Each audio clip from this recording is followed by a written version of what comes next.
or yeah, and announcements where your team will meet. You should have already seen whose team you're on. You'll see where your team will meet. And I'm also going to send an email linking you with your team leads, so you know what their plan is for this week, whether they'll do in-person, virtual, or combination. Okay. All right, I'm going to get rid of my email so you don't get pinged the whole time. And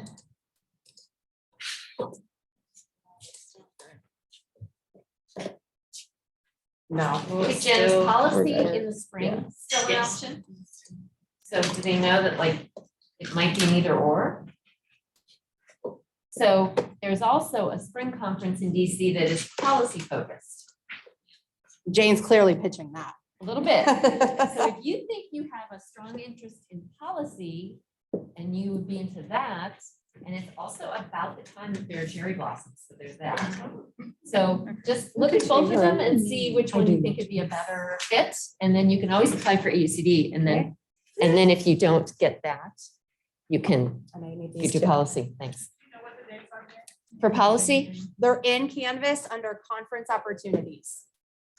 It should be in the extras module.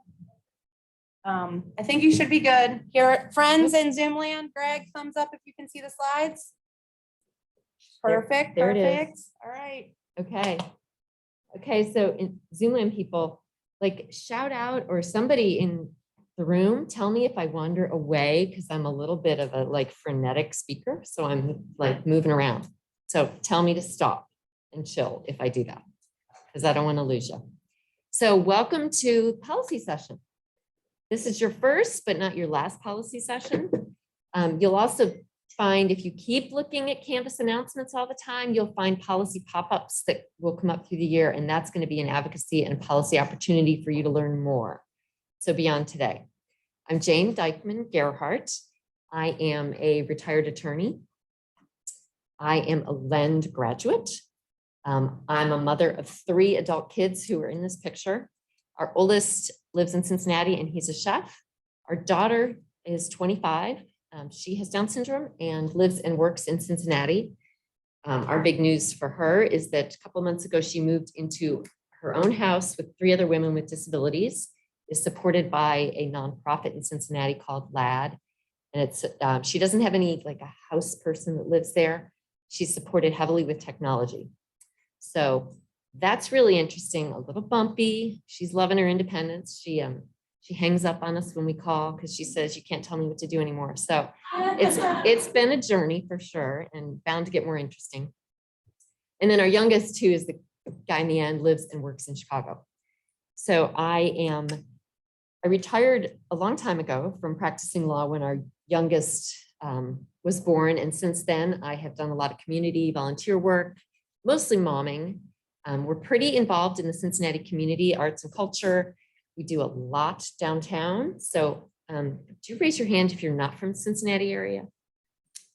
Oh, so plenty. So you all need to get downtown. Finley Market is like the gem of Cincinnati. So if you haven't been, spend your Saturday morning at Finley Market, go hungry, bring a shopping bag because you're going to want to shop. That's my plug. And my other plug, totally unrelated to this topic, is Blink. That's coming up in October. It's like 15, 16, that Thursday through Sunday weekend.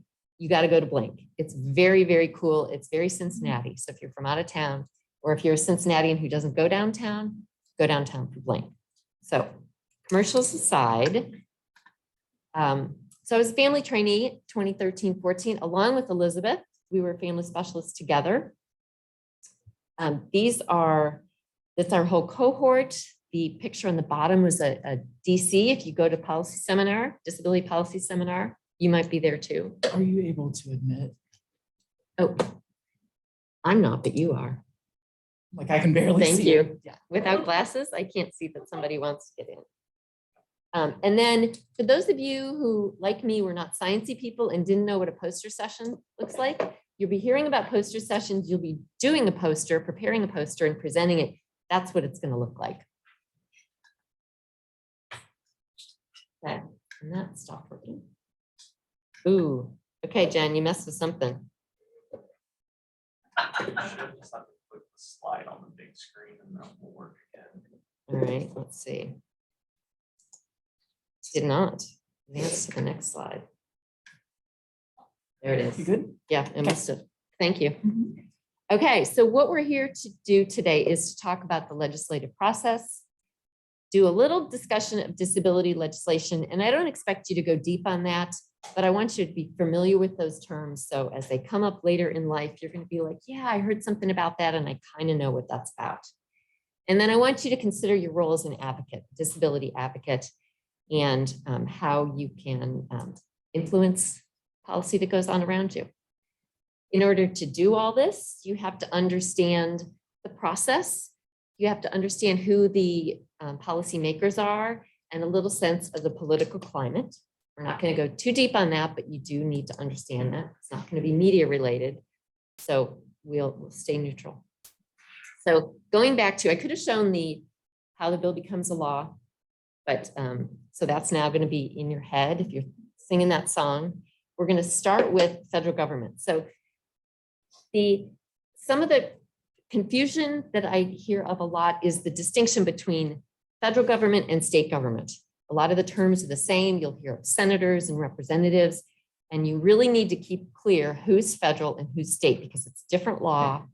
And the state representatives really don't have anything to do with federal, and they don't know what you're talking about if you mix the two up. And you'll sound like you're not really knowing what you're talking about if you mix the two up. So you want to keep them straight. And we'll talk about that. So back to civics class, 3 branches of government. Executive branch is president. We know who these folks are. My question for you is, do you know the other title for the vice president? Whoever's holding the office of vice president has another important title. You're really close. President of the Senate. Absolutely. Yes. And that's a tiebreaker role. So if there's a Senate tie, it's the vice president. Yes, it did. And that's why, it's really important who controls the Senate. Is there somebody else that needs to? No, I just am trying to make this go away. How do I hide this? Nope. What was the next slide already up there? Hide the media control. So just the Okay, one. tell me more. So the one you click, the one. That one? Thank you. Griffin, I just want you to Woo! come up here. Okay, don't Let me mess with stand this. over there. Don't mess with this. Only mess with this. Okay. There you go. Is that what Okay. you wanted? So how do I get rid of, I guess I can't get rid of that. No, can I? because you want to see them. You want to Okay. see Greg. Hi, Greg. How are you? All right, so we've got the executive branch. You know that. That's easy. Supreme Court branch you won't have a lot to do with your day-to-day work, but every once in a while you hear a decision that really matters. Of the 9 justices, 4 are women, 2 are Black, 1 Hispanic, 6 out of the 9 are Roman Catholic. So let that sit for a minute and think of how that could impact what goes on. 8 of the 9 are Ivy League law grads. So if you want to be a Supreme Court justice, your odds are better if you go to an Ivy League school. Oops, sorry, wrong way. All right, moving over from executive, judicial, now we're in the legislative branch. We'll start in the Senate. There are 100 senators, you'll remember that. Every state gets 2, regardless of the population size. Every senator serves a 6-year term. Every 2 years, a third of that body has to run for re-election. So they're not all in and out at the same time. There are no term limits. They can keep running, and as long as they get elected, they can keep going back again and again. If you're a senator, you make $174,000 a year. But if you're in leadership, if you're heading up a committee or a subcommittee, or you have any other kind of leadership role, you get a bump. So these 2 old white guys are who? Anybody? Can you name one or the other? Yes. Can you tell me their titles? Chuck Schumer is the Senate Majority Leader, and then McConnell is the Minority Leader. Just get up here, Griffin. You can run this. You know all the answers. Perfect answer. You don't forget to repeat though, to make sure that people in Zoom can hear. Did you all hear that? We get it on the recording. Okay, on the recording, you can also read your slide and you'll see Chuck Schumer is the Senate Majority Leader and Mitch McConnell is the Minority Leader. Mitch McConnell is from Kentucky. You probably knew that. Now, every state has 2 senators. These are our 2 senators, and they are Right, Rob Portman and Sherrod Brown. Can you tell me a little more? The political affiliation for Sherrod Brown is Democrat, that's right, and Rob Portman is Republican.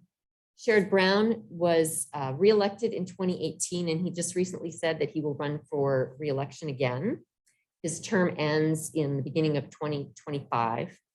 And Rob Portman, who is a Cincinnatian, lives up Columbia Parkway through Marymount in Terrace Park.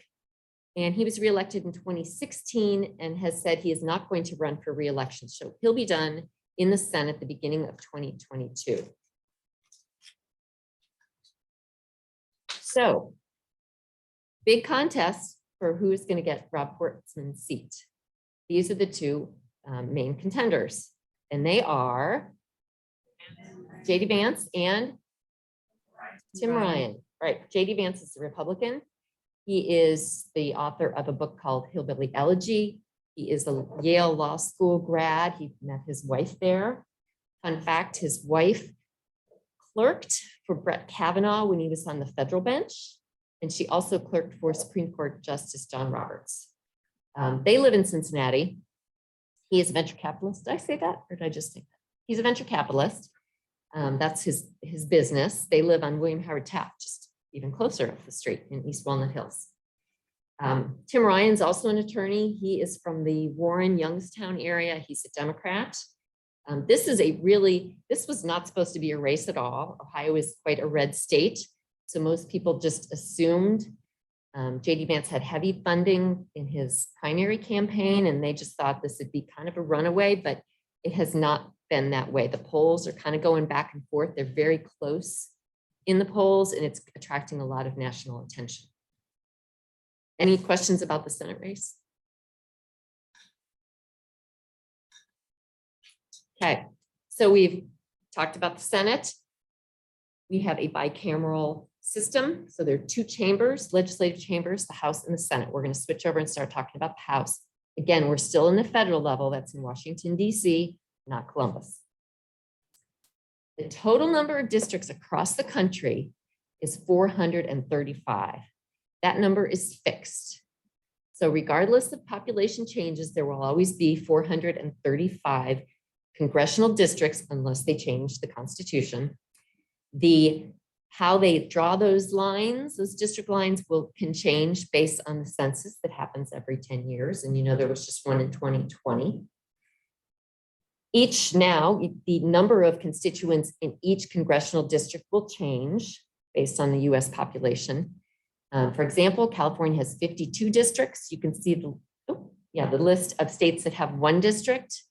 Ohio has lost some population, so we went from 16 to 15 districts. So they had to redraw these district lines. And in a weird state federal mess up, or not mess up, but complication, the state legislator draws the lines for federal elections. So there's all kinds of stuff going on in Columbus over the Ohio district lines, and you'll hear talks of gerrymandering and various maps, because it's just been a mess. It's gone back and forth to the Ohio Supreme Court. Describe gerrymandering, please. Describe gerrymandering. Well, we need a whole other session for that. So can you put that on the calendar? Because I could talk all day. Gerrymandering is how the lines are drawn, and each party will point to the other and say, you know, whoever's in charge, they're going to want to draw the lines in their favor. So right now, the Republicans in the Ohio government are the ones drawing the lines, and they say, well, if Democrats were in charge, they would draw the lines. The lines are drawn to most favor. In reality, this is how it happens. Most favor the party drawing the lines, right? So you've got to have an equal number of constituents in each district, but you can draw the lines in any shape you want to capture that number of districts to favor how the vote's going to go. And we'll see some maps that show some good examples of that. This is I think a really clear graphic that shows what has happened as a result of the 2020 census. So you see the yellow states, primarily Rust Belt states that have lost in population. So they each lost one congressional seat. So each of those states had to redraw their district lines. The light greens gained 1 seat, and everybody wants to move to Texas because they got 2.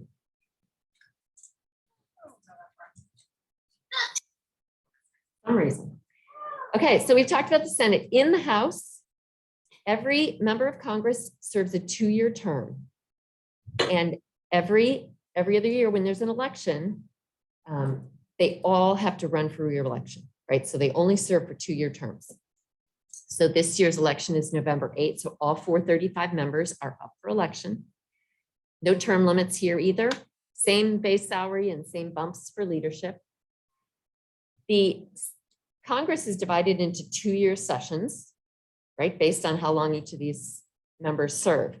So we are currently in the 117th Congress.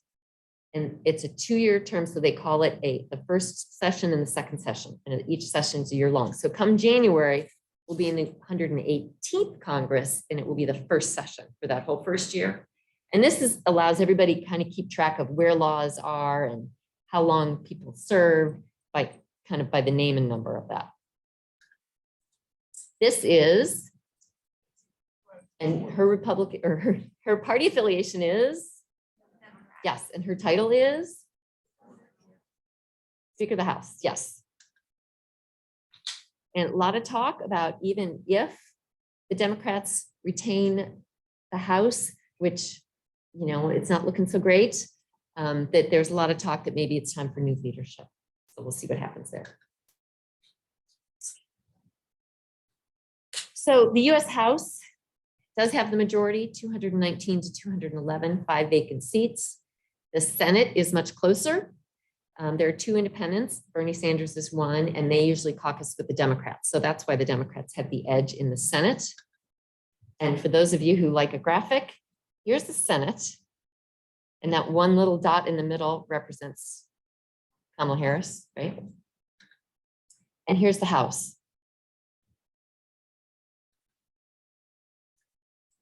So you won't be surprised to hear that these are not particularly diverse bodies. 23% of the House and the Senate are minorities. We don't have good data on disabilities. The average age of a member of the House is 58. Compare that to the Senate, average age is 64. And it really is, the Senate really is primarily a body of old white men. There are 24 women in the Senate. And 3 African Americans, 7 Hispanic or Latino. Locally, Southwest Ohio has 2 members of Congress. Steve Shabbat from Ohio's 1st and Brad Winstrup, Ohio's 2nd. Brad is pretty much assured of winning his next term. He has a very, very red district. Steve Shabbat has some competition. Greg Landsman is the Democrat who is running against him in that district. So, passing a new law, cartoon version is where the bill gets introduced. Co-sponsors sign on and say, we think this is a great idea, we support it. Leadership says, great idea, I'll assign it to a committee. Committee chair says, great idea, I will schedule it for hearings. They have markups, which is where they all meet in committee and they make changes to the bill and they discuss it. They vote on it. Leadership says, great, we'll schedule it for a floor vote, goes to the floor vote and gets voted and the president signs it into law. If it's not a cartoon version, it looks much more like this. I promise I won't go through all the details, but just as confusing as this looks, that's as confusing as it is. You can see little red hands through there. And every one of those is a place where a bill can go to die. Many, many more bills are introduced than will ever pass. I think the latest number I saw is I think they're up to maybe 8,000 bills that have been introduced in this Congress. So, you know, 1.5 year Congress. And, you know, very, very few of those will get passed. Anybody have any specific questions about this? We'll go into a little more detail in our next policy session. But if that just made you confused, I'll move along. All right, so that's sort of federal government in a nutshell. Now we'll go to Ohio government. Most states, with the exception of, I think it's Wyoming, have a bicameral legislature. So they have a House and a Senate, in addition to the judiciary and the legislative branches.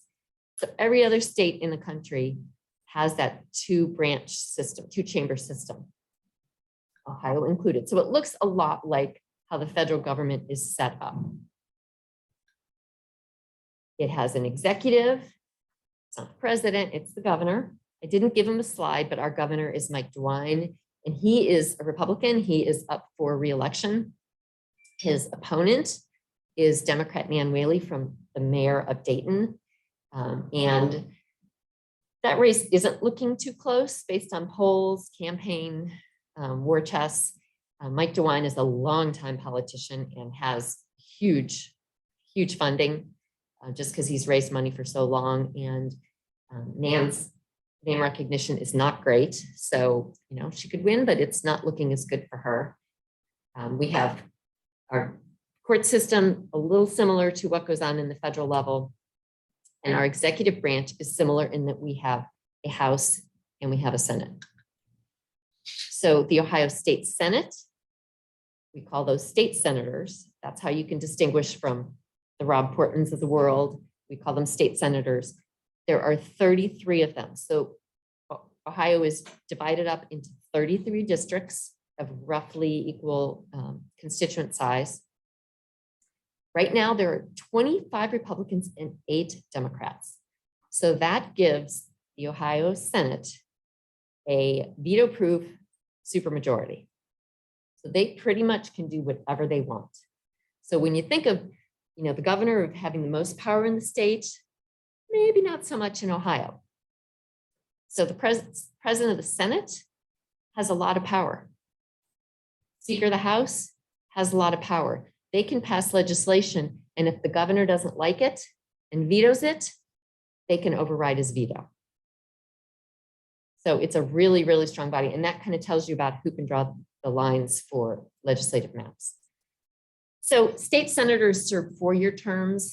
They do have term limits. They can serve 2 terms.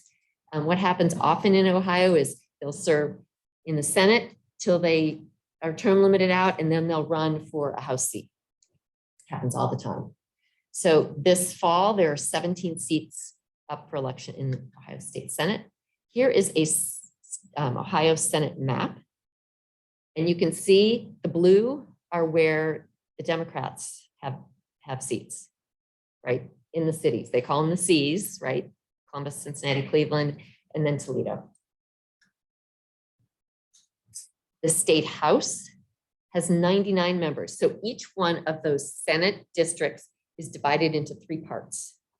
So 33 state Senate districts, 99 state House districts.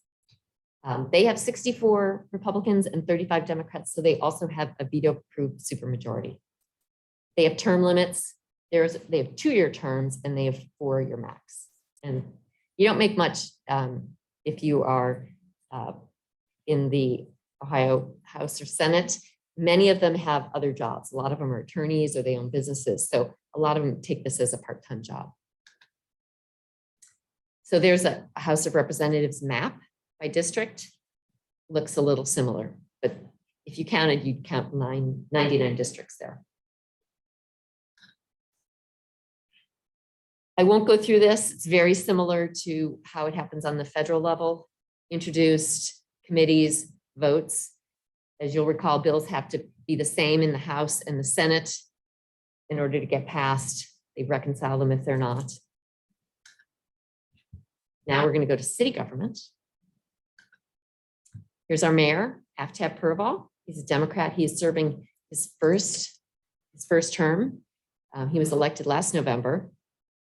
Cincinnati's form of government, we have a strong mayor and we have city council. And then we have a city manager who is chosen by the mayor and then council approves. And we just got a new city manager. Cincinnati has a history of having a hard time keeping city managers.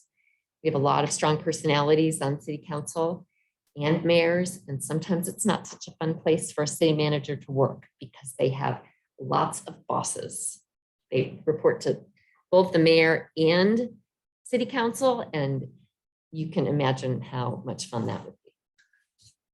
Here is our city council. It looks a lot like how the city looks.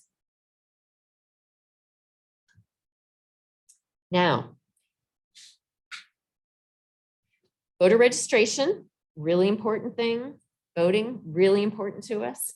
So I would like to know if you can vote in Ohio. And I want you to know if you can vote in Ohio. So everybody, even at home, put your hands up in the air. This is also, if you're really bored with policy, this is a little bit of exercise. So everybody's hands in the air. Okay. So keep your hand in the air if you're 18 or older. If you are a US citizen, keep your hand in the air. If not, you have to put your hand down. I'm looking online. Okay, Greg's hand's still up. I can't see about Rachel and Meredith. If you have lived in Ohio, or if you will have lived in Ohio for 30 days prior to November 8th, keep your hand up. And if you are currently incarcerated for a felony, put your hand down. Good, glad to see nobody is. Right, if probate court has ever said you are permanently prohibited for voting because of an election fraud that you committed, put your hand down. If your hand is still up, you can register to vote in Ohio. Okay. So here's how to do it. You can go to Secretary of State, or if you live in Hamilton County, you can go to the Board of Election website. If you live in any other county, go to that Board of Election. Every county will have a website and you can register to vote. It's important that you do so. If you want to vote November 8th, you have to do it by October 9th. Okay, there's your PSA for the day. Can I ask a Absolutely. question about voting? Just since on the topic, what's the deadline to apply for an absentee, like a mail-in ballot? So I don't have the exact answer for that, but I can get it because I'm actually married to somebody who is on the Board of Elections for Hamilton County. I could also get it on the internet. I just wondered if You know, if I had, when you guys are doing your stuff, I'll just text them and see if I get an answer. And you can also go, you can go online right now and ask for your absentee ballot. I got mine in the mail.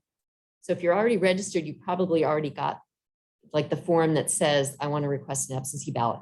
In Hamilton County in the state of Ohio, you don't need a reason to request an absentee ballot. It used to be you had to say you were going to be out of town or in the hospital or something, but now you can get an absentee ballot for any reason. Okay, so it's a good thing you moved around a little bit because now we're getting into policy. Oh, yeah.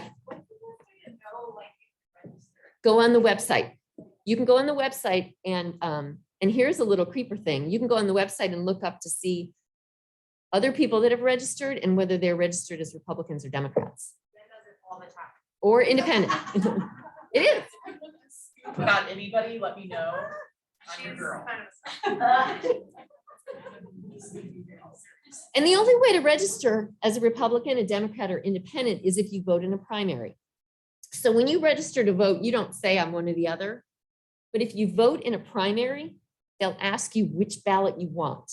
Because the idea of a primary is that all those people in the club are voting for one of their own, right? So when you go in the spring, or this year was kind of messed up in Ohio, but if you go in and vote in primary there and say which ballot do you want, and if you say I want Republican ballot, you will get a ballot and it will only have Republican names on it, and then you vote between them.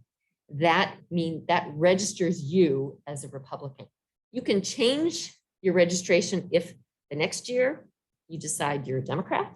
You can go in and ask for a Democratic ballot. In theory, the parties, like, if you're in their club, you're supposed to stay in their club and like not flip-flop back and forth, but nobody's gonna, there's no law that says you can't change whenever you want. But that's what kind of registering to vote. So when you hear people say, I've been a registered, Republican for my whole life, that just means that in primaries, at least in Ohio, that's the ballot that they've picked. Not that they get a special card and that they really are a member. I have a question. Let's hear it. Okay, so I was just wondering because Cincinnati is a little different than I think of some places because we have cities within cities. Like I live in Forest Park, so we vote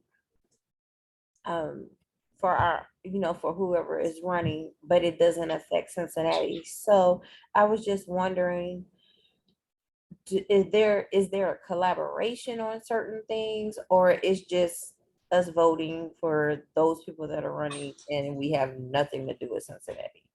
I was just wondering.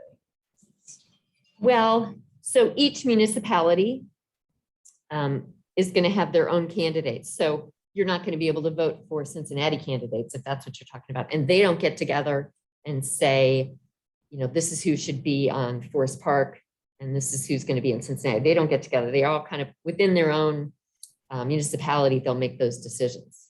Is that where you're going with that, or am I missing your question? Yes and no, because I was thinking about, okay, so like, we had voted like a couple of weeks ago or whatever, and they were asking for a levy for the school district.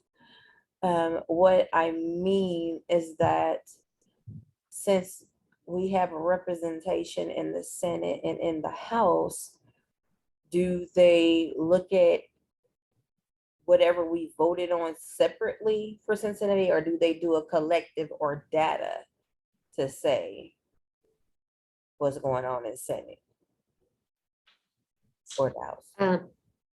Well, and I'm still not sure if I'm going to be responsive, but in the House and the Senate, they are looking at statewide things. Now, your representative or your district in the House and the Senate is going to be interested to know, what levies are passing, what levies are going down, where, what's the mood of the voters. So they'll care about that, but they're not going to really draw a parallel between what happens in your school district and what's happened in the city of Cincinnati, other than to just draw general opinions about, how where the voters are going. Okay. Are they more Democratic, Republican? Are they feeling like the pinch in their wallet? So all levies are going to go down. So if you're on a school board in another district, you might watch what happens in Forest Hills to say, you know what, Forest Hills has, or you didn't say what? Forest Park. Thank you. I live in Forest Hills, so I was all confused. They might look and say, Forest Park has always passed school levies, and suddenly they're not. This year they didn't, and maybe they see that replicated elsewhere. That's going to make Forest Hills, who maybe is going to have a school levy, say, voter climate, not good for school levies. Or the same, this year I think we have mental health, we have children's services, I think there's a lot of levies coming up this fall.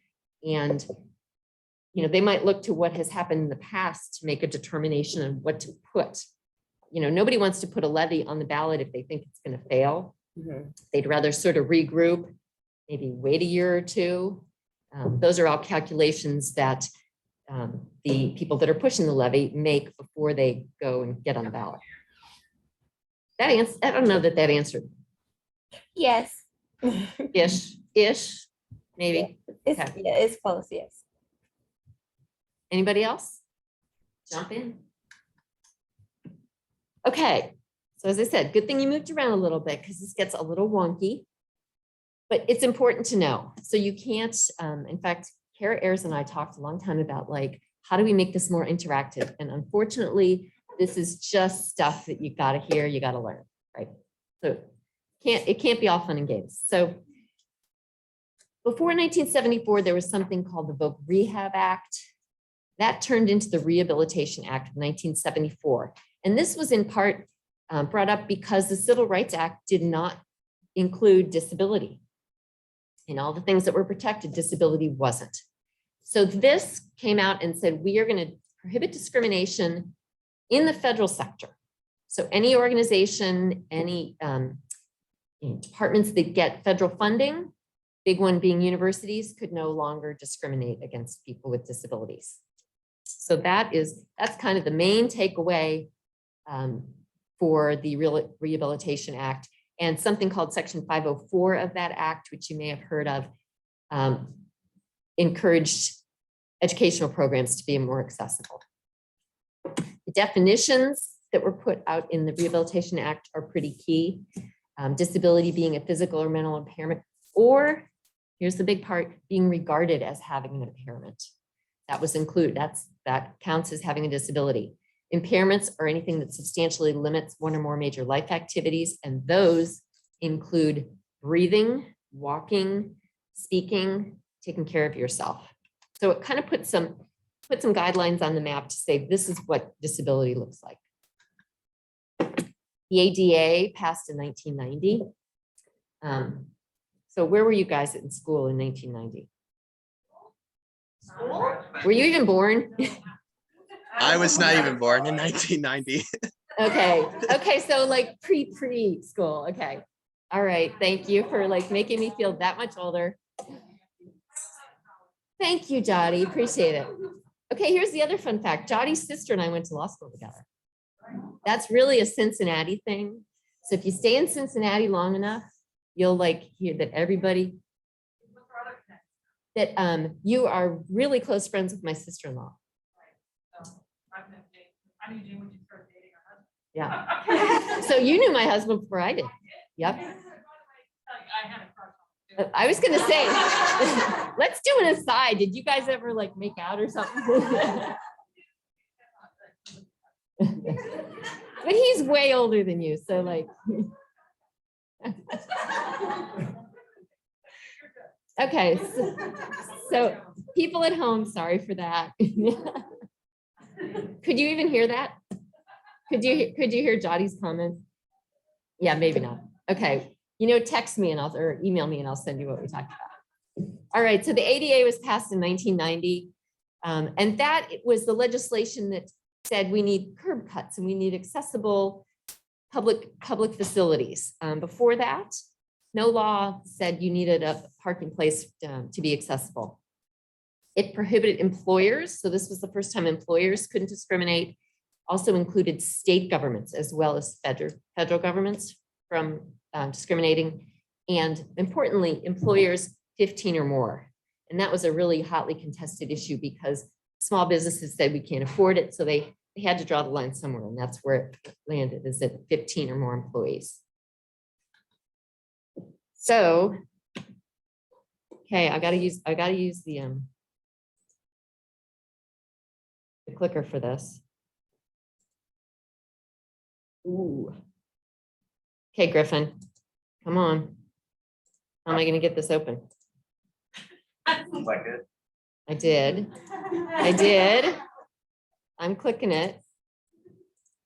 Oh, there it goes.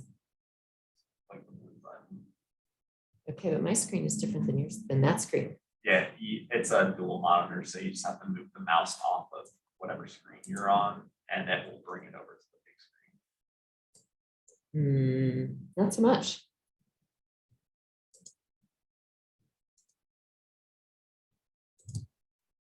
Quick question while you're doing that.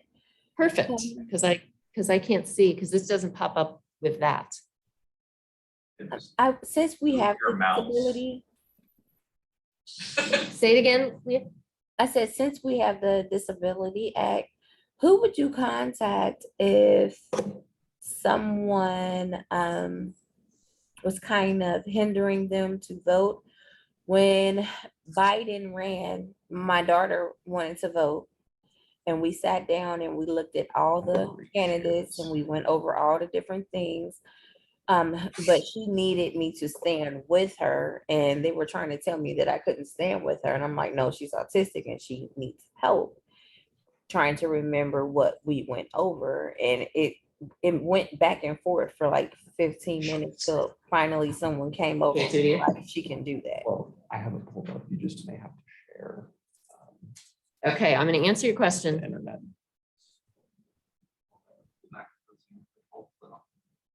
Okay, so say that again.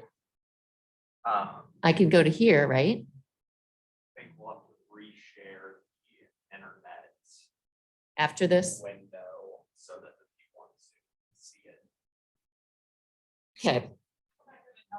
Yeah, well, let me answer this question first. Well, you messed with that. Okay, so I'm going to be off screen a little bit. So that's election law that you're talking about, not so much ADA. A little combination of both. Elections are state law, so every state controls their own election.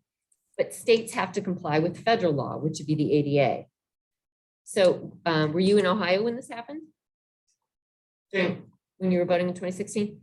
Yes. So that would be something where you would go to the poll. So the poll workers were pushing back on you. Is that what you're saying? Poll workers. They were saying that I couldn't stand with her while she was voting. They're wrong. They're wrong.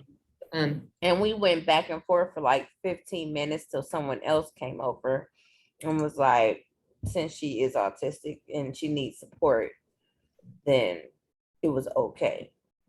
And you don't have to prove that she's autistic and needs support. It could be anybody. You could have your neurotypical child with you that says, I need some support, and you could stand. You're not allowed to tell them how to vote? Oh, no, she just basically was making sure, like, she'll ask, well, mommy, is this the same thing that we talked about and this person? And so just giving her cues when she was going through, looking at the different people and me just saying, this is, you know, what they're stand for and this is what they want to do. And this is. So at that point, you would ask to speak to whoever's in charge of that precinct, the poll worker in charge of that precinct. There's always going to be two. There's an equal number of Republicans and Democrat at every single precinct. They don't ever do anything individually. So every time there's paper ballots or there's the electronic voting machines that need keys, there are two people that do it, a Republican and Democrat. When they transport the ballots, there's always two. Thank you. Yep. Start.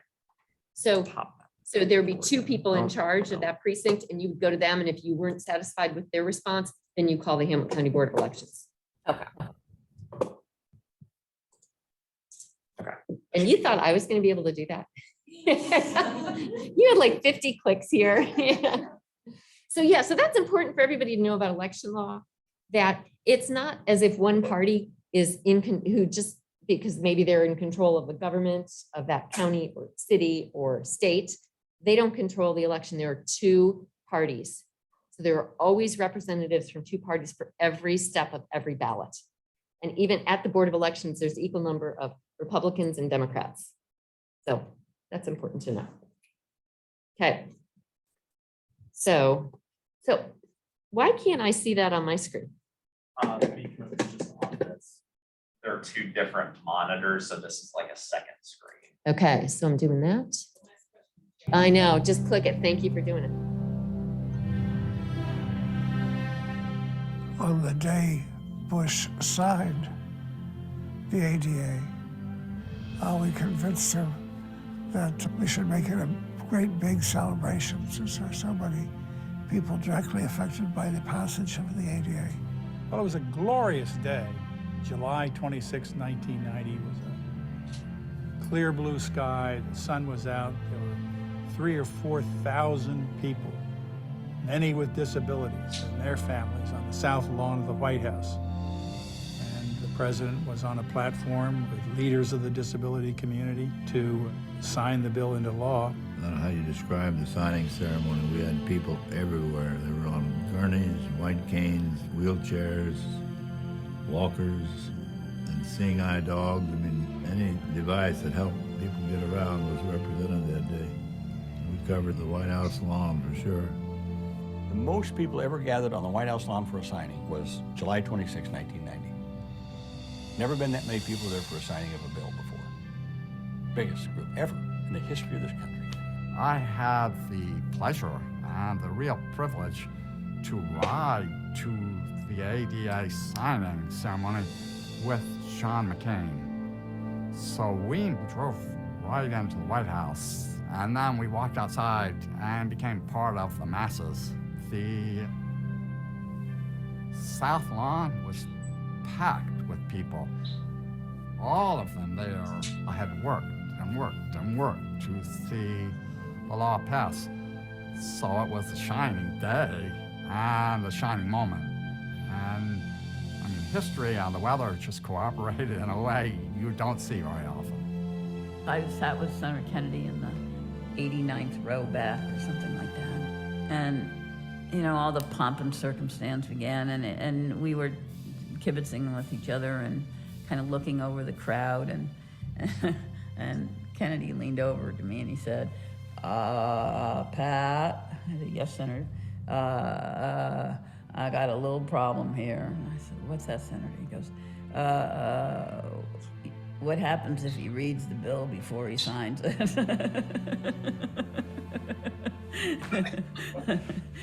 I said, don't worry. I mean, the senator knew that nobody really understood the impact of what this piece of legislation was going to do. I now lift my pen to sign this American. And then the president ended his brief remarks with that clarion call, let the shameful wall of exclusion finally come tumbling down. Finally come tumbling down. And that sent a tremor through the entire crowd.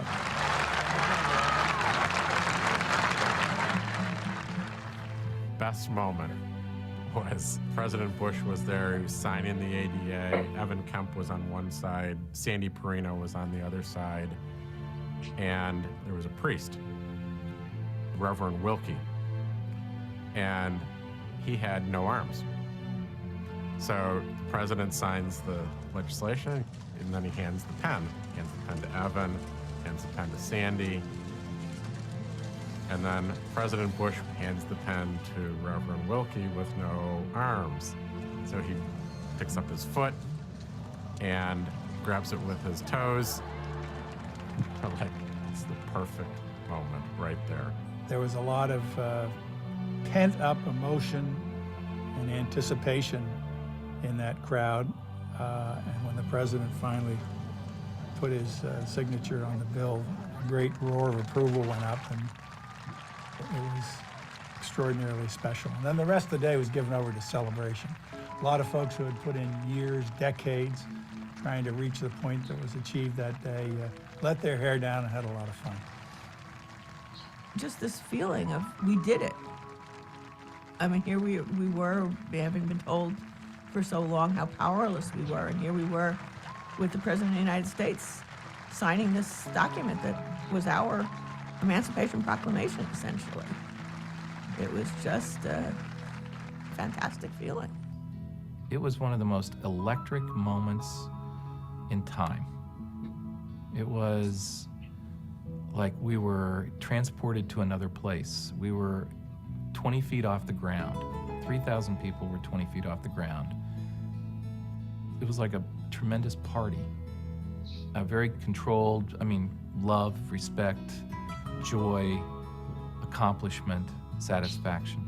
Our time had come. We finally were recognized as citizens of the world. I just thought of how much my brother had been discriminated against all his life because of his disability. When you see something like this and you see the president signing it, that goes through your head. You think about this. You think, well, maybe this isn't in time to help my brother. But you think about how many other people won't have to go through that, because of this. I just thought, gee, this is something that I think is going to unleash a lot of people with disabilities in this country to do things that they never thought they could do before.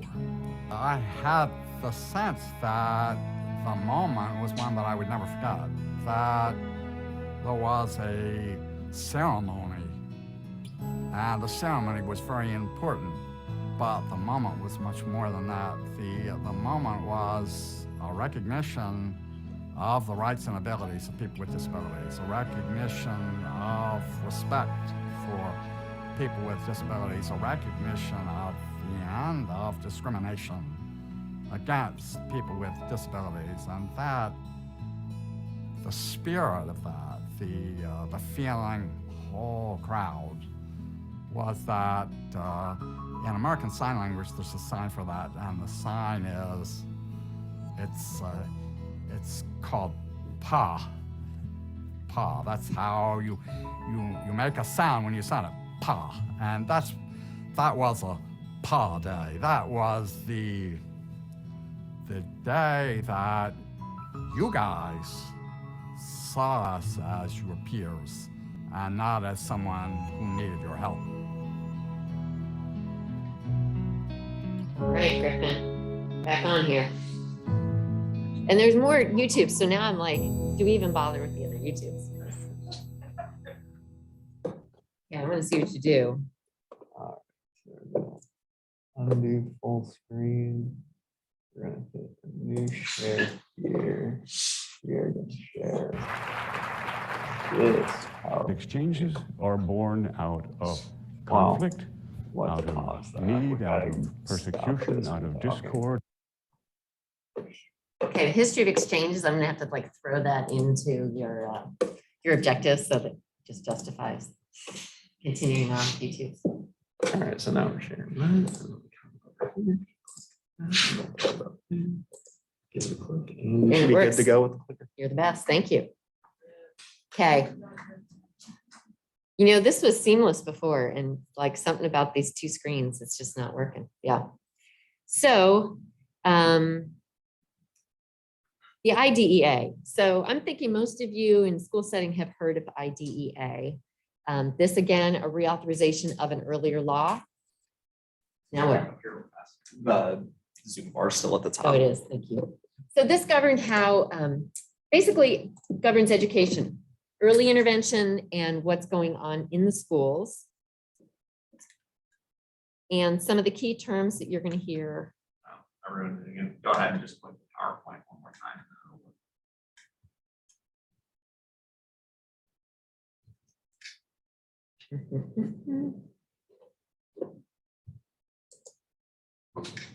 There we go. So key terms that you're going to hear are FAPE, free appropriate public education. I'm thinking most of you have had at least some familiarity with that. If you have children in the school system, you know that really well. Least restrictive environment. This was in a response to children with disabilities being like sent to the other side of their community and all being housed in one building. This tried to keep people in their neighborhood schools, children in their neighborhood schools. And parent and teacher participation. This formalized the importance of having family members at the table. Other procedural safeguards were put into place. Things like rights of appeal. Hadn't been there before. The Olmstead decision, and we're just going to skip this YouTube. This PowerPoint is on, it's in Canvas, and it's a good kind of cartoon-based video that explains the Olmstead decision. So prior to the Supreme Court decision in Olmstead, many people with disabilities, if you wanted support and care for your family member, you would be housed, your child or family member would be housed in an institution. And this was when the Supreme Court finally said, you know what, sending people off and saying they can only get care and support in this institution in this one place is a form of discrimination. Just like we wouldn't put people there because of their religion or because of their race, we're not going to put them there because of their disability. And the funding, the government funding that should go to these people can go to them in their community. So that was a huge decision. I will say that Olmstead was kind of, people were housed in institutions, and I think you've had the history of disability course, haven't you? So there were some really horrible outcomes, and Olmstead was in response to some of that. The pendulum is starting to swing back a little bit. There isn't enough funding to go around, so people in community are not always getting everything they need. And there's a little bit of a swing. And with the Supreme Court and with 4 years under a Republican administration, they have been much more open and listening to people that say, I want to kind of, they term it differently, but congregate settings. The government was a little friendlier toward congregate settings for a while. So that's the pendulum swinging back a little bit. The DD Act. You've probably heard that because you've had you said discussions before, right? Early in the session, early in the year. The Developmental Disabilities Act and Bill of Rights 2000, that gave people with disabilities and their family member much more power than they ever had before. It enabled them to make decisions for themselves and help shape policy that impacts them. That authorized the state councils on developmental disability which entailed outreach, training, research, assistance for self-determination. So that is a place for people with disabilities to go when they want systems changed, when they need help and support. Every state has a protection and advocacy system. That's legal support for people with disabilities and their family members. In Ohio, that's the Disability Rights Ohio is what it's called. Every state has a slightly different name, but they're all kind of close. And the DD Act also authorized USEDS, right? The role of the USEDS are to address issues, do research for people with disabilities and their family. You already knew that. Have we ever had anyone that had maybe Asperger's or Down syndrome ever in Ohio ever run? Run for office? Yes. So I can't tell you whether across the state anybody has ever run with those conditions. It wouldn't surprise me if somebody who was on the spectrum had run for office, but I don't have that information. Not sure. You could Google it. So I'm kind of throwing that one back to you, but I don't know of any. Oh. So we're going to do a quiz. So everybody who is joining us remotely, if you will go to Canvas, and if you look in the policy session, there is a quiz. It's a one-page quiz with 15 questions. And the rest of you, I didn't even see if there's an odd or an even number, but go in twos. And if there's an odd number, then one group will be in threes. And I'm going to give you a paper quiz. I like paper because I don't have technical problems with paper. So the rest of you, I want you to just pull that quiz up and you can just jot down the answers. And I'm going off screen just to pass these out. Okay, so pair up. We're going to do it quickly. You're a pair? Yeah. Okay, I'm just going to, if you'll just hand those back to some pairs and I'll do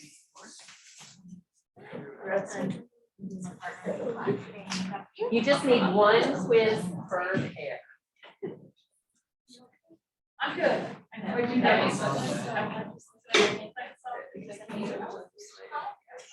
We all set that. It's hard. So I'm glad, you know, I have. Hi, how long are you? Oh my God. Hey, we're not spending a whole lot of time. So as soon as you're done, raise your hand and then we'll. So right.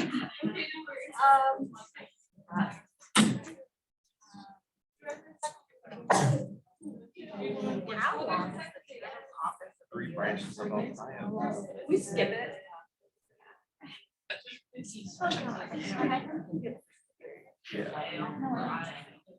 Governor's Supreme Court. Like, yeah, so. How long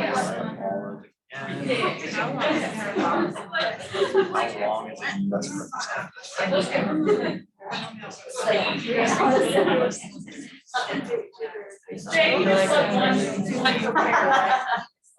For the ones that I have,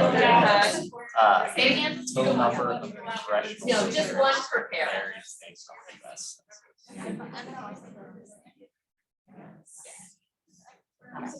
And there is a prize available. So it changes between which state has them. You guys at home are done already, aren't you? Yes. You can't find it? So You can't find it, Greg?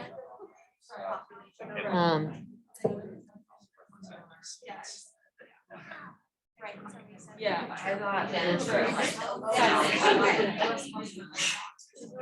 That was that was just state-wise. I guess we should clarify whether that's but it's federal. All in all, there's 435 they get distributed. Sorry about that. No, I was.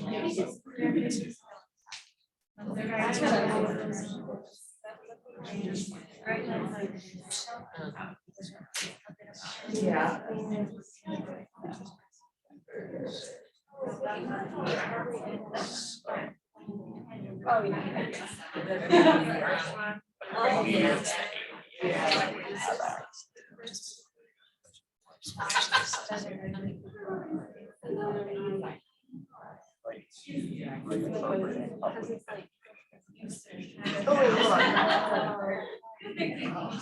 That's the right. I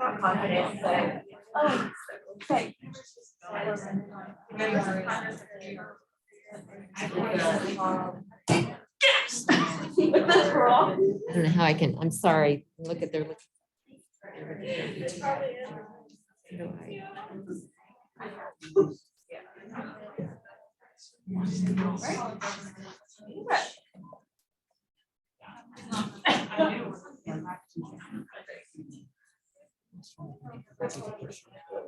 Email it, but for like.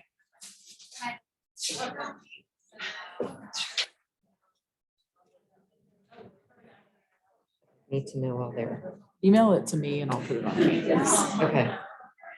Hey, everybody at home. Jane is going to email me and then I'll put it on Canvas.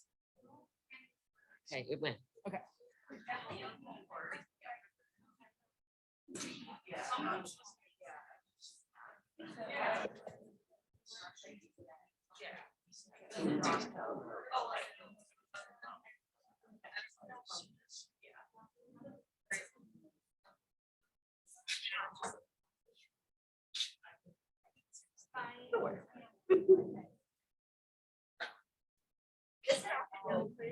Pardon me?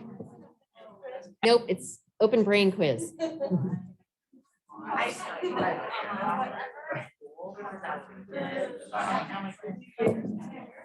So it's intentionally hard, so I don't expect everybody to get all of it.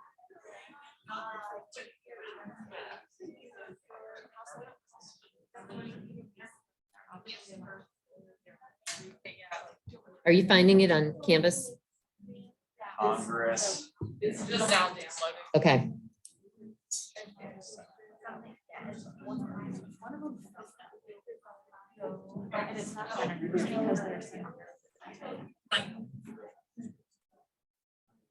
Sorry. I like.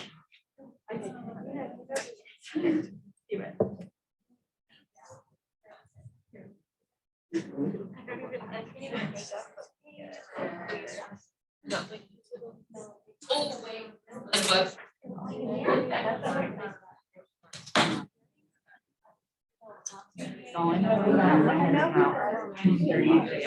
Who are they right now?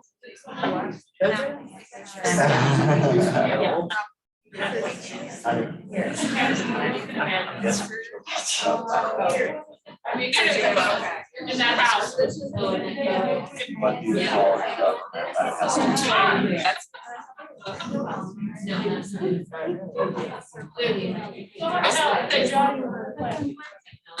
was sure I was coming.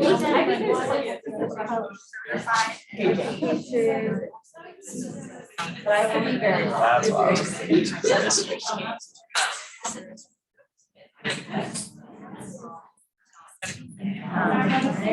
Okay, you guys almost done? Wait,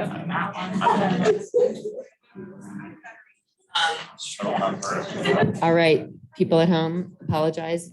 Jen, it's just scrolling and it's not loading. So I apologize, but you still go, we'll still go over the questions and answers. So you're still going to get the same content.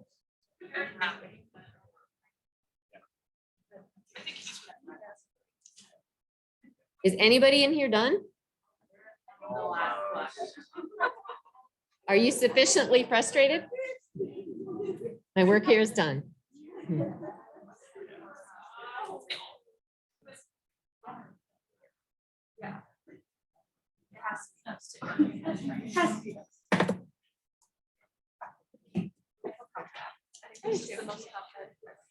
Little clarification. So when these questions ask congressional districts, when the questions ask congressional districts, is it talking like House districts, Senate districts, or both combined? Well, there aren't Senate districts. Okay. Federal Senate is. Yeah, it is. Okay, so there you go. There's your answer. To add like two, or I guess congressional, first not district. Okay. Okay. Everybody done? Yep.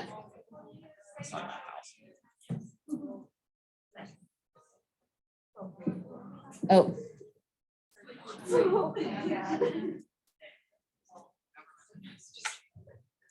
Thanks, Elizabeth. It didn't show up on the screen. All right, if you're not done, you need to be done. So the first quiz question for you folks at home, name the three branches of the federal government. Give yourself 3 points if you get this one right. You've got to get all 3 parts right.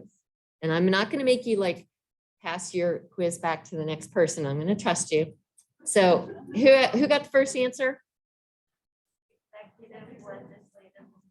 Thank you. If you got all 3, executive, legislative, and judicial, you give yourself 3 points. Question 2, how long is the term of office of a US senator? 4. And you folks at home, when you hear these questions, if you know the answer and you know, honest, and you would have gotten it right, then you can give yourself points too, so you can still win. So term of office for US senator is 6 years. 6 years. Give yourself 1 point if you got that. Name the 3 branches of Ohio government. The same. Give yourself 3 points if you got the same. Same as answer is number 1. How long is the term of office in the US House of Representatives? 2 years. Give yourself 1 point if you answered 2 years. The total number of congressional district varies based on the US Census. Is that true or false? Because 435, there's always 435. That's very good. That was sort of a trick question. Number 6, give yourself 1 point if you got the answer 430 or false. The law that prevents employers, state and local governments from discriminating against people with disabilities and also prohibits discrimination regarding access to public venues is it ADA is the correct answer. Give yourself 1 point. Number 7, the right to a free, appropriate public education and an education in the least restrictive environment are both key elements of IDEA, correct? 1 point if you got that right. Question 8, what does USAID stand for? Anybody? Is it University of Cincinnati Center of Excellence Development Facilities? Yes. Okay, is that what you got? I saw a hand in the back. Okay, 3 of you give yourself 1 point.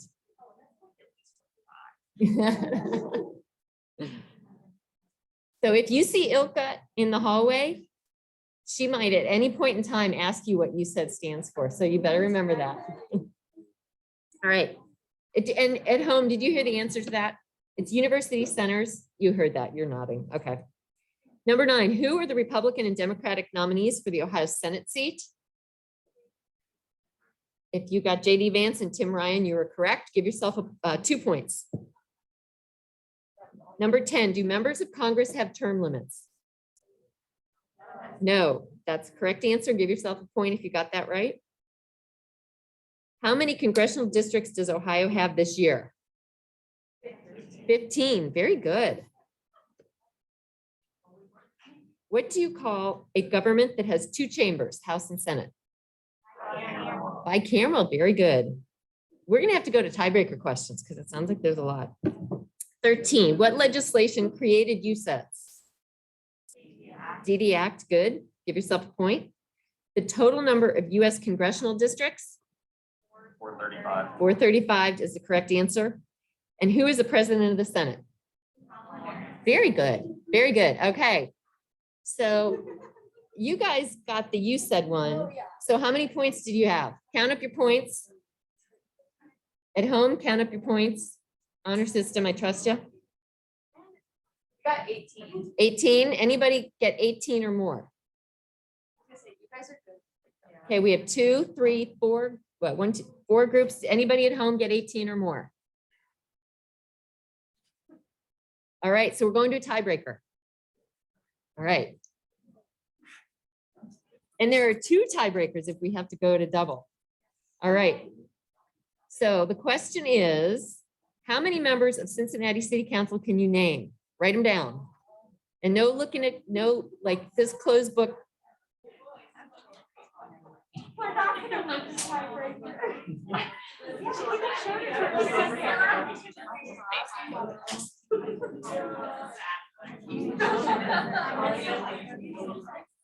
Are we already at like 0? Does anybody have 1?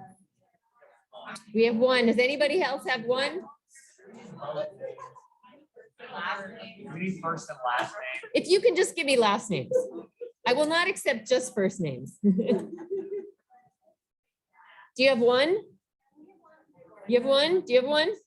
I feel like I'm an auctioneer. Do I hear 2? 2? Anybody else at 2 at home? Anybody who had 18 or more? No. Okay. You have 2? Can you Who see are our your 2? chat? We have heating and land. Those are both correct. Anybody else have 2? Nope. Okay, you're the winner.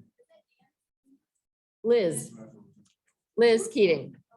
That's who I was thinking. Who are you thinking? I can picture all of their faces. I couldn't give their names. Liz Keating. She's the only Republican on Cincinnati City Council. They're all a Vicky. Victoria Parks, yes. I don't know. Well, they might call her Vicky. I don't know. But I can tell you that Liz Keating's chief of staff is my nephew. So there's that. Okay, so you guys won. So here are gift cards to Finley Market.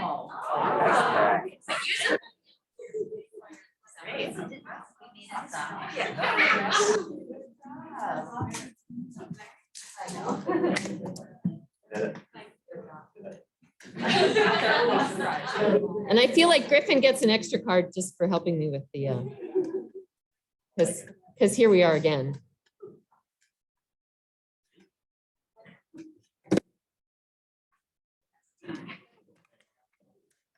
So it must be once you go from that screen to this one, you've got to go back. Yeah, you click out of the PowerPoint window, you have to re-click into it. Fair enough. All right. Sorry, people at home, we're back on. Everybody's back in their seats. So policy, going back to kind of the like back in the weeds, any course of action adopted by government in our purposes, mostly government business. And advocacy is our efforts to influence that policy making. So I would love to hear examples of your advocacy. And I would love to start with some at-home people because I know you've kind of gotten the short end of the stick here. Anybody at home, can you give us some examples of advocacy that you've undertaken in any of those domains? Randy? In cancer advocacy. So like attending a Hill Day, talking to legislators, and then some science advocacy as well. I love that. Would you share a little bit of what a Hill Day experience is like? Sure. So the one that I went to was with the National Coalition for Cancer Survivorship. And we went when Trump had just taken presidency and was trying to get rid of the pre-existing limitation restriction from the ACA. So we met with everyone, like met beforehand, and we came up with like our pitch, like our elevator line, and got our information sheets. And then people were assigned by their state or their district. So meetings were set up with us with, sometimes it was with the politician, and then sometimes it was with their staff. And you just meet with them, and each person got like 5 minutes to talk and to give their like pitch of why it was a bad idea to get rid of it and how it would affect cancer survivors. And then they also allowed for a little bit of personal storytelling too, but it depended on the politician. And you've just given us a perfect classic summary of a Hill visit. Personal story, policy, how policy impacts a personal story. Did you enjoy that experience? Yeah, it was really fun. Yeah. Nervous to begin with, but once you get there, it's kind of cool. Yeah, I mean, I was nervous at first. It was also my first experience in DC. So to then, and then just be like trying to find my way around everywhere because everyone's in a different building was interesting. But once I got into it, it felt good to be heard and to feel like you were making a difference. Like Senator Brown stopped we initially had met with his staff, and then he stopped us in the hallway and wanted to hear our stories. Which is awesome because usually you rarely meet with a senator like a one-on-one like that. So that's awesome. Thank you for sharing that. Yeah. Oh, thank you. How does she keep getting kicked out? Thank you, Elizabeth. Anybody else at home have an advocacy story they'd like to share? Anybody in the room? Educational advocacy, I see hands. Talika, I know you've got a good one. So I advocate at my son's school for psychiatry. I train first responders on autism, and I'm also an advocacy ambassador for autism. So the Hilda experience, I have experienced that as well. So I've meted lawmakers on federal court to advocate for federal policy. Thank you. Jody, did you have one you wanted to share? Personal level, not necessarily the law level, but there was a point in time where I acted as opposite advocate for my son. They had moved him into a new classroom that was less than desirable for special needs students. They kind of had him tucked behind the down in the basement, what used to be an old I think it was a locker room, just no windows, no, it just Turpin? was at Mercer. Okay. believe it or not. In Forest Hills, they had him in a different classroom when they switched teachers. They moved him, basically out. They really kind of isolated them, which we're trying to include in inclusion, and now we're going to put in the basement. So I went to the principal, and then over the course of a few months, we got the classroom moved back upstairs. And that was they got rid of it permanently. So That's a win. That was a win. Big win. So I encourage you to consider all these like moments of advocacy. I mean, it doesn't have to be Hill visits, as cool as that is. I mean, going to the principal, like challenging an insurance claim, like that's advocacy. So recognize that you're doing it all the time. And it is very valuable. Anybody else want to? Yes. Okay. School psychology program here at UC, and every year for the conference, there's like an action, like advocacy action center. And there's like resources online. So what they do is like during National Association of School Psychology Awareness Week, during November, they do like advocacy stuff like with current bills that are being passed through Congress, through the GPR committee or like the government relations committee. I don't remember the name of something policy. I don't remember the name of it. Okay, but yeah, so they like have members reach out to sign bills or sign petitions to help with increasing educational resources to minoritized populations or other people who need it. Another great example. And painless, right? Enjoyable? Yeah. Jane, will you ask, I don't know, Leah heard your question as far as asking if anybody had advocacy stories, because she wasn't on then. Thank you. Good idea. Leah? So we were talking about personal advocacy, whether it's in your child's school, in a medical setting, any time in the community. Is there a story that you'd be interested in sharing and how you have advocated? I hate to put you on the spot, but I just kind of did, didn't I? Yeah.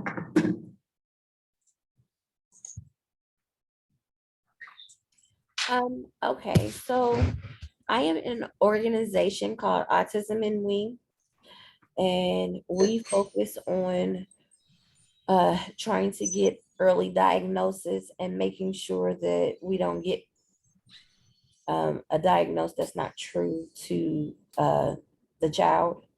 We also help with resources. We help with attending school meetings if they need help with the IEPs. Also, we try to create different events for our kiddos, like, you know, like dances for them and their own kind of like prom and things like that, just so they feel included. And we make sure that we have, you know, sensory things in place so everyone can attend. And we just make sure that parents are privy to some of the things that basically in minorities might not get, because we are diagnosed later in life, or they'll say ADHD, and is, you know, we just try to teach them the different types of questions they need to ask when they're at doctor appointments, and to not let anyone deter them. My child was diagnosed at 3, and they told me she was going to remain nonverbal. And I said, well, I still want to put her in speech. And he was like, but I just said, and I said, doesn't matter. I'm like, it's not affecting your pocket, so let's try. So we did speech for a while, and then when she turned 5, she started talking. So like the power of advocacy, you've just explained it right there, and teaching others to advocate too. So really great examples. Thank you for sharing. So thanks anyway, Griffin, but we'll skip past these. Feel free to go into Canvas and look at, there's some more examples of advocacy. So I'm going to share our family advocacy a little bit. So back in 2016, after many years of work in both DC and Columbus, Ohio's stable accounts were opened. Oh, so this is a result of federal legislation that had to be passed first. This was called enacting legislation that said states can open these accounts that are similar to a 529, which is like a college savings account. It's part of the tax code. And this allowed people for the first time, people with disabilities, to have savings of more than $2,000. So prior to that time, if you were a person with a disability and you had more than $2,000 in your name, you lost, they call them means tested benefits. So this legislation said you can open this able or stable account, and many states have them, so you can pick your state and you can save money. Parents, family members, other people could put money into your account. If you were a person with disability, you could put money into the account. So it's pretty significant change for people with disabilities. So our family was pretty involved in this, and that picture on the top left is when the first account in the country was opened. It had just gone live, so there was kind of a celebratory moment. Ohio was the first state in the country to enable these accounts, so that was kind of a big deal for our family. It was exciting. And the picture on the right is with then Vice President Biden. That was the federal ceremony to celebrate these able accounts. And this one was, this was Ohio, House Bill 158. That was then Governor Kasich.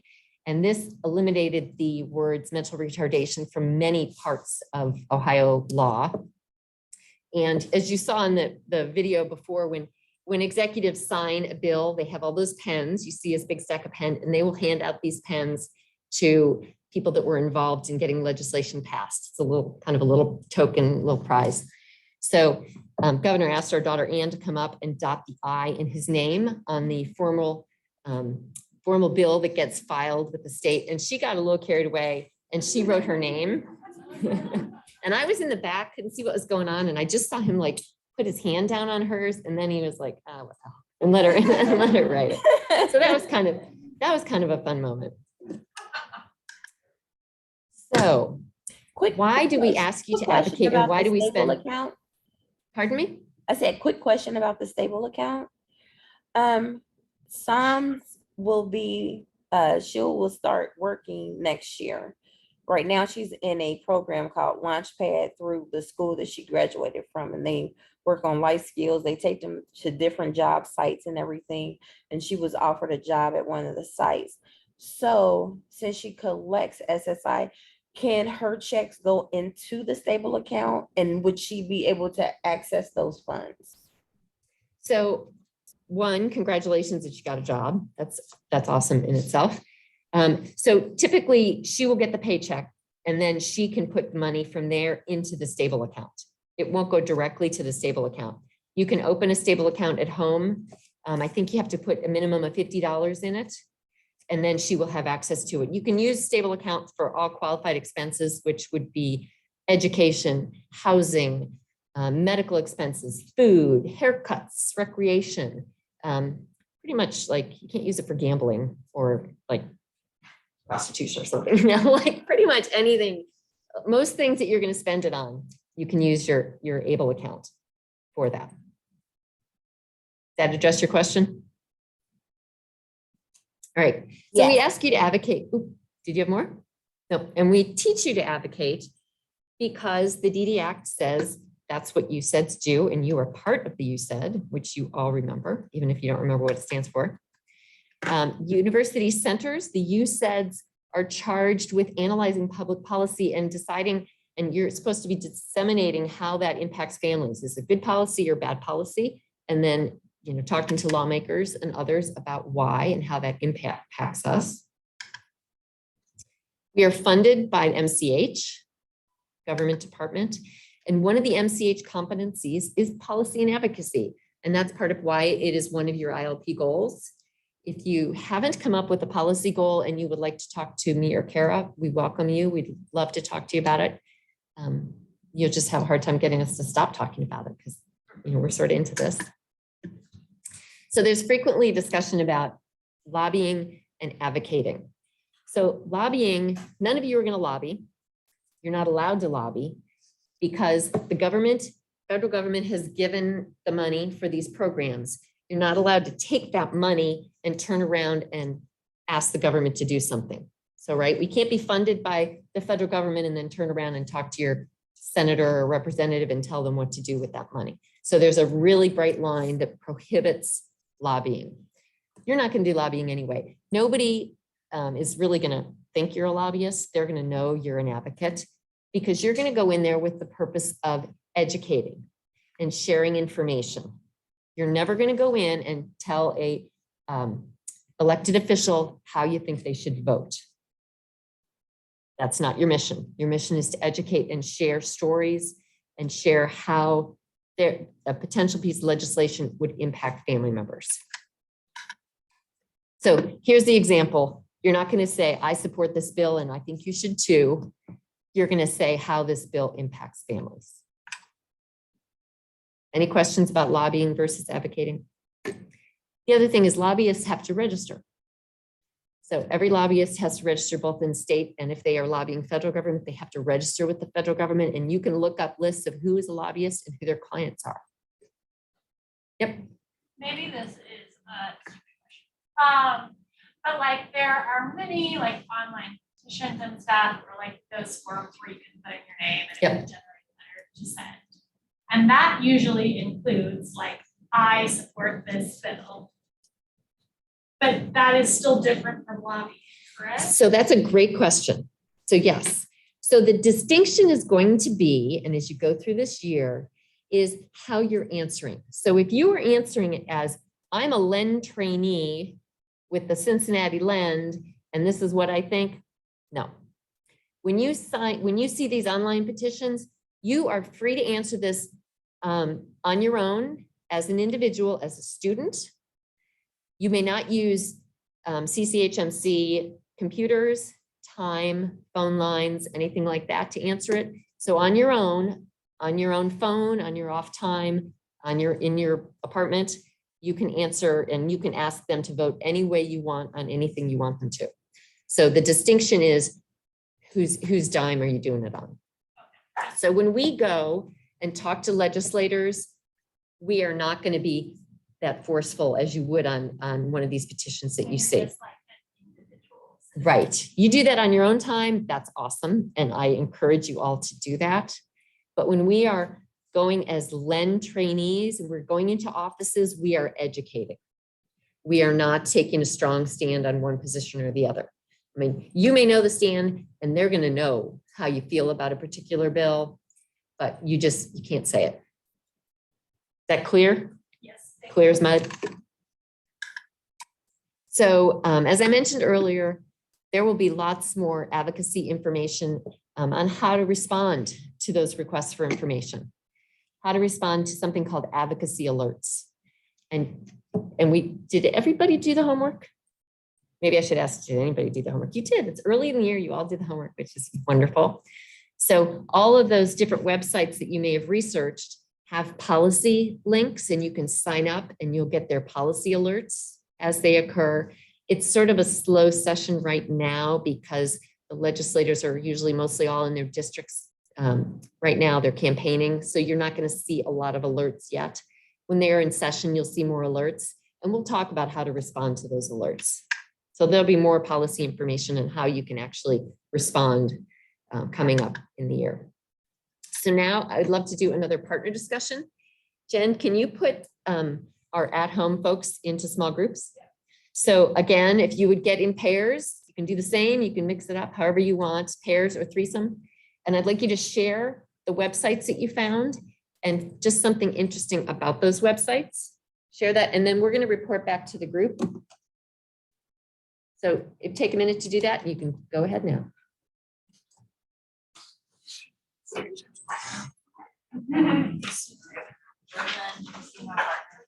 Twos or threes. No,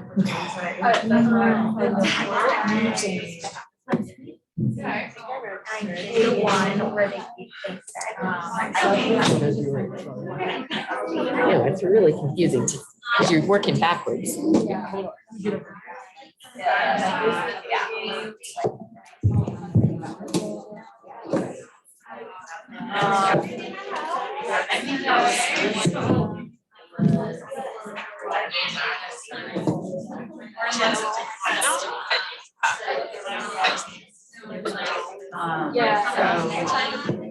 Did she create the room yet?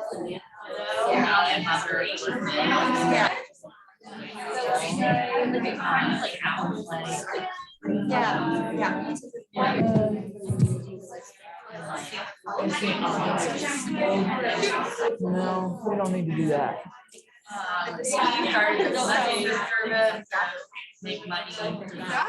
Okay. In the online foundation. They were giving me dirty looks. Like, we don't have it. Like, oh, it's on campus. Nope. No, that's right, Jen did. Oh, sorry. I knew I should have done it. Yeah. Good one. Griffin.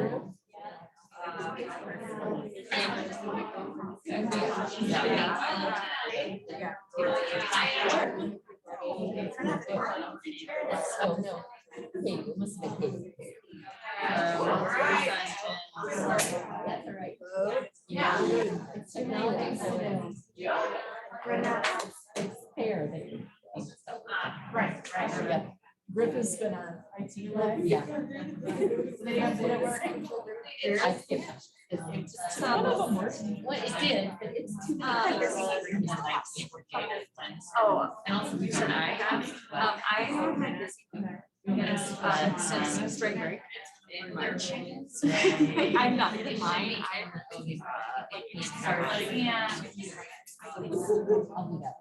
Just double check. And like both of these.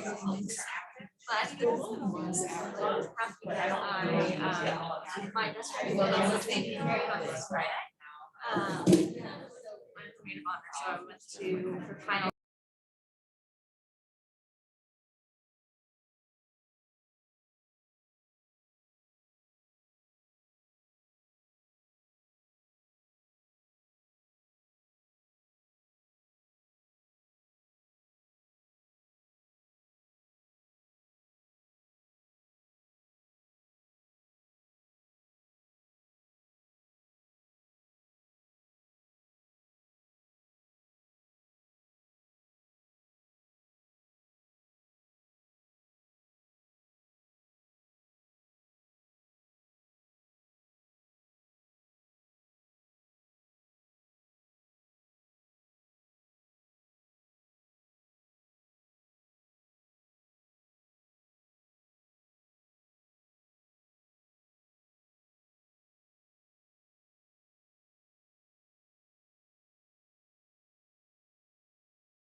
Can they hear you?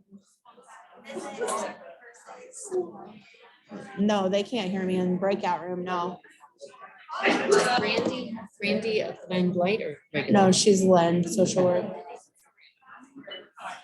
It looks like people joined this group, though. I don't understand. And put them in groups. Yeah, That's I don't fine. know. However, that's.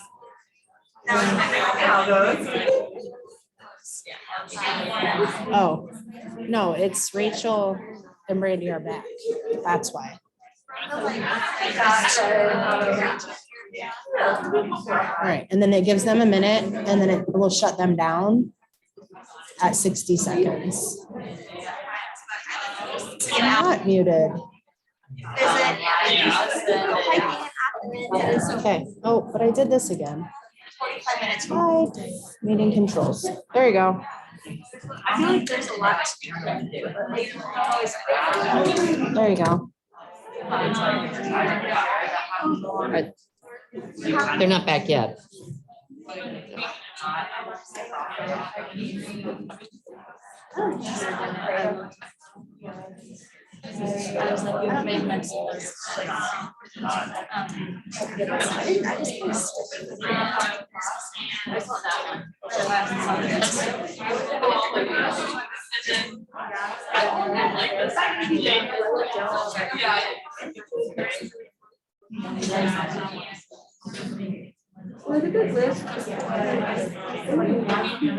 All right.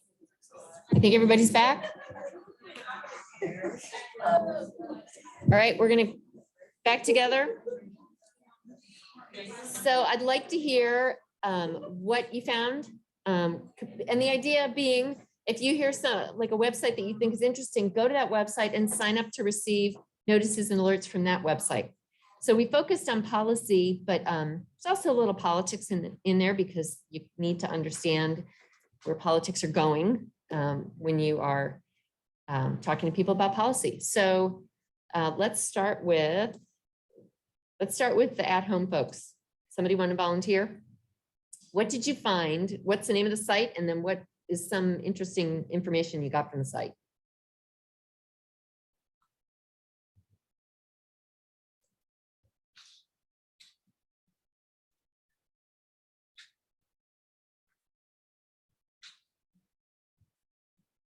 Anybody at home?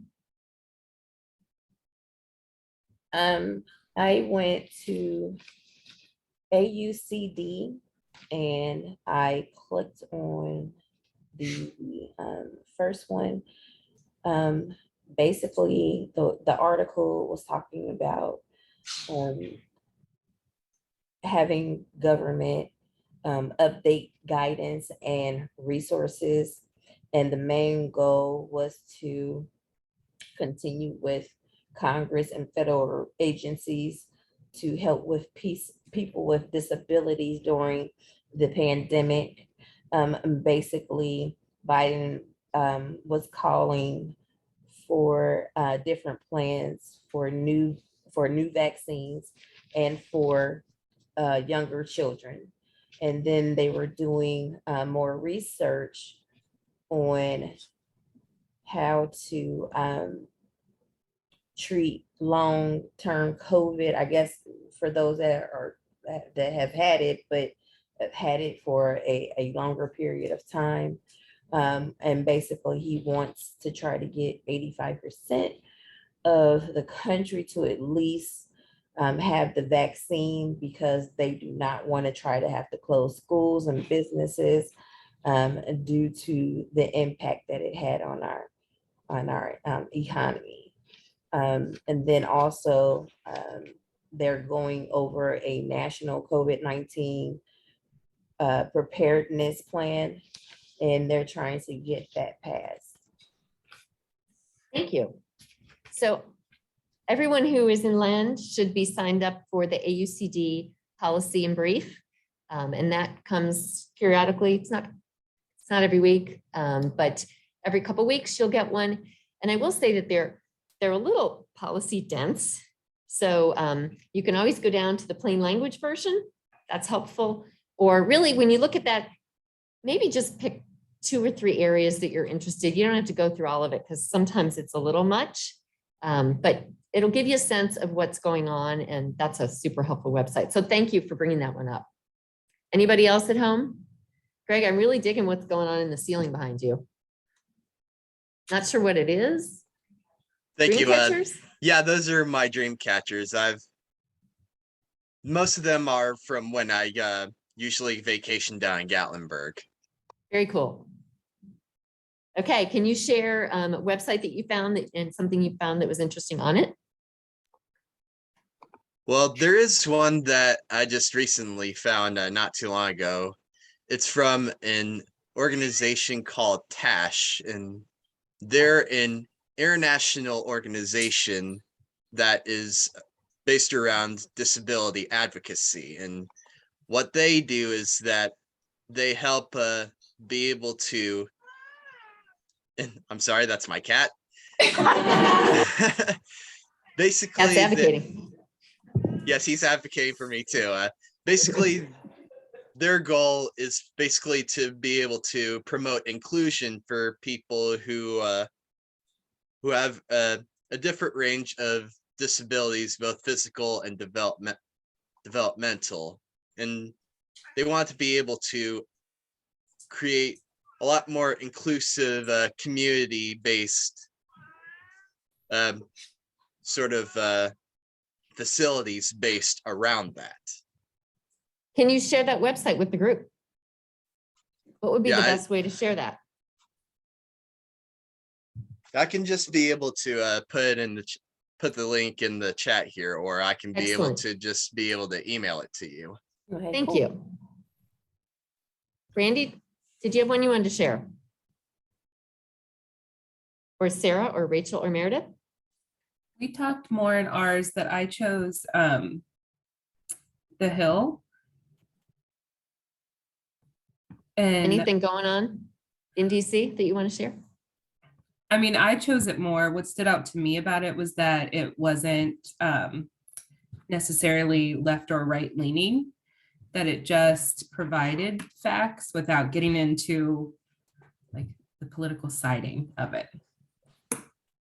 Not disability focused, but also really important to know what's going on in DC. And sometimes there's good scoop in the Hill. That's a good one to pick. And was that the whole group? You reporting out for the rest of the group? Rachel was in Lendlight, so she doesn't have access to like the canvas. Okay. Anybody else at home? All right, so now I'm going to go to the classroom. Who in the classroom would like to share? Website that you found and something interesting on it. And if you don't raise your hand, I'll start calling. Jody? I looked up and found Disability Scoop. Can you hear that at home? Disability Scoop? That's a good one too. Yeah, I thought what was really interesting about it is it wasn't just, it's kind of a little bit of everything, right? It's stuff that with people with disabilities or those that advocating for would find interesting, like that article about just people with disabilities getting access to concerts, right? Music venues, that type of thing. Then an article I found really interesting on, it was in New Orleans, they've come up with this new way. This school is teaching, they're building apartments, so it's like real world, real life experience, like they're learning in the apartment versus in the classroom, and it all came out of the whole COVID situation, which I can relate to because my son was actually a senior in his last semester of high school when everything shut down. And how do we teach him and help him finish the curriculum when he's working with me and not in the classroom? So it was very interesting to see that. So I thought that it kind of covered everything. It kind of gave you the side of the world for people with disabilities that you won't find in a regular newspaper or a regular media outlet. So I thought it was very interesting. Yeah, that's a good one. Disability Scoop is really good. I think you max out at 5 articles a month. Unless you want to pay, it's pretty cheap. Taliki? Yeah, since she's talking about disability school, I also like the fact that it has a job section where it lists jobs specifically for those with developmental disabilities. And that's kind of very interesting, and I think it's very convenient for people to find because otherwise a little difficult for them to form out jobs or find jobs that are catered to their needs. So that was interesting. One more place that I liked was the Mighty. And what's interesting about that is you can find my articles there. And the Mighty highlights the voices of people with disabilities, which is really important. Who else would like to share? Don't make eye contact with me or all. Yes, thank you, Katie. I was partnered with Griffin, and Griffin looked up the art, and I like totally got a brain fart that I definitely like hang out and like have a connection with people at the Point Art in Covington, and I didn't. I knew what it was, but I just didn't even think about it that way. Wait, which arc in Covington? The Point Art. Okay. They have like their coffee shop and laundry and like education center and a lot of things over there. I was just making sure you didn't mean the actual arc. No, That's in Northern Kentucky. Not any of that, like the AR. Dang. And then I looked at the Annie E. Casey Foundation, and that was interesting because the guy that started UPS started the foundation with the siblings to honor his mom. So, like from 100 years ago, she was a widow, like mother of four, and they just had a really hard life growing up, and they wanted to start this so that they could help other children who were disadvantaged, and it continues today. And that's a great one to highlight because that's real, that's neutral, it's not political, it's solid research that you'll find on there. That's a good one. Kaiser Family Foundation similarly has good evidence-based research you can rely on. Any others you'd like to share? So if you could put, Steph, what would the best way for them to share the websites that they found, like good ones, like besides the chat? So something that would be, should we put them in announcements, or where on campus would be a good place to put those? Email them to you and you compile them and then put them in announcements. That's what I'll do. So send me the ones that you found. If you liked them, if you looked at it and you're like, this is just not interesting, don't send me that.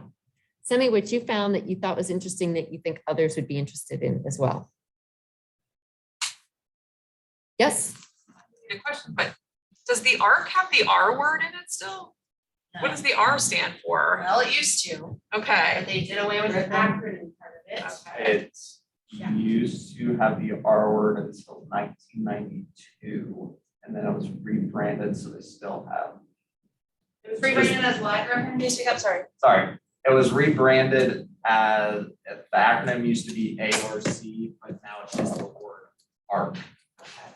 So now it's just a boat, kind of. Now it's just a boat. Well, now it's just a boat spelled wrong. Like being an ARC with a C. Yeah. But that's a good question. So that is the AUCD page. So make sure that you do sign up for their new policy, disability news and brief.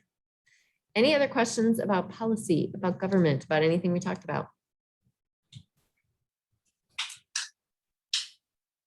Leah, do you have a hand up? Oh, or an no. itch? Okay. So thank you so much for your attention. I apologize for the technical glitches and for those of you at home for the quiz glitch, but I appreciate your attention. Everybody is engaged, and I know policy can be hard. And it's, not everybody's cup of tea, but I hope you enjoyed it. And if you have any questions. All right, thank you. I think you all get a little break. Yeah, let's take a